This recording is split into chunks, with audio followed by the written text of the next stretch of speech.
Ouais, nécessairement. Sur the tir au but, donc Lens l'a mieux négocié que nous, ça faut le dire en premier lieu. Mais en fait, ça a été une soirée riche d'enseignements. Donc Lens a très bien démarré son match, ils ont fait vraiment une bonne première mi-temps. Et nous, donc, dans ce qu'on est en train de construire de nouveau ensemble, on voit qu'on a encore des repères à poser et que c'est l'expérience de jeu qui va nous permettre de faire avancer les choses. Donc on a réussi en milieu de première mi-temps, enfin, je dirais sur le dernier quart d'heure, à mieux gérer les aspects défensifs, parce qu'ils arrivaient vraiment à trouver des circuits de passe qui nous embêtaient beaucoup, notamment par Abdul Samen. Donc ça, on l'a un peu mieux réglé, et ça nous a permis de mieux défendre, de récupérer des ballons un peu plus haut, et d'aussi, du coup, d'avoir une meilleure continuité dans le jeu sans se créer d'énormes occasions.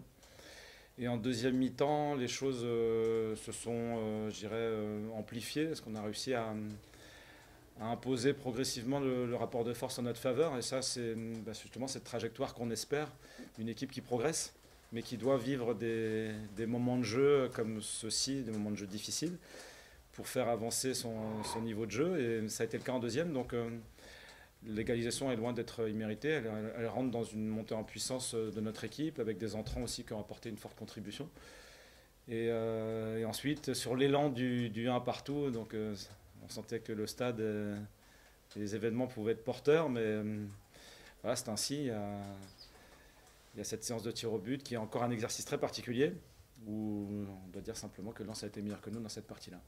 C'est pas du tout une loterie, c'est un exercice spécifique qui demande de la précision, qui demande à la fois du courage de la part des joueurs, parce que ceux qui se présentent décident de le faire, et ensuite une forme de sang-froid et puis de qualité technique pour exécuter le geste face à un gardien qui essaie de vous influencer.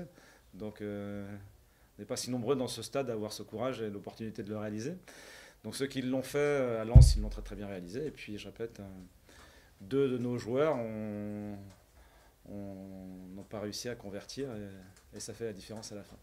Tout à fait. Donc ce n'est pas qu'un exercice technique. Tout à fait.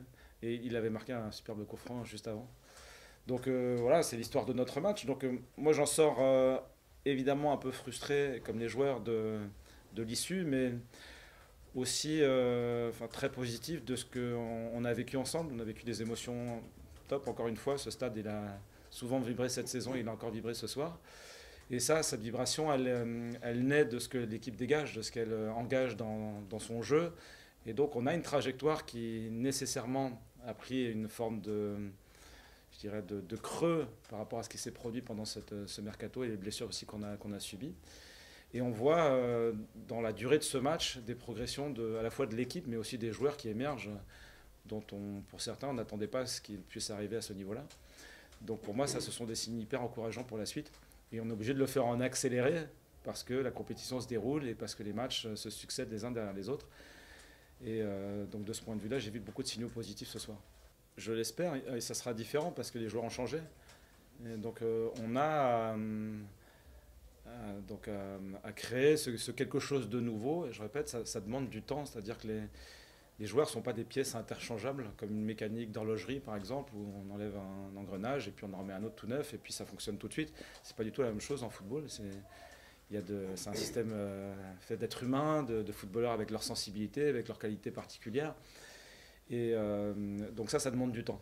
Donc on essaye de l'accélérer. Il y a aussi des joueurs qui étaient là auparavant, qui sont porteurs d'une culture, des joueurs que les spectateurs, que vous ne connaissiez quasiment pas au tout début de saison, qui sont en train d'émerger.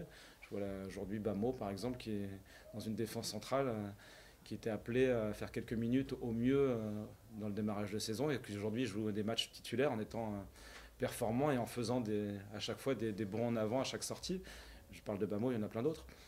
Donc les arrivants nécessairement arrivent aussi dans une histoire nouvelle avec des états de forme qui sont assez disparates. Donc ils avaient pour certains d'entre eux peu joué auparavant. Donc tout ça, ça se construit et ça va créer un nouvel équilibre, je répète. Et donc du coup un enthousiasme à le découvrir. Et c'est ça que moi j'ai vécu de nouveau aujourd'hui. La sensation que ça y est, c'est reparti, qu'il y a quelque chose qui est en train de germer de nouveau, qui sera une équipe blanc-lantaise différente, avec des caractéristiques autres, mais j'en suis sûr, qui est capable d'atteindre des niveaux de performance élevés.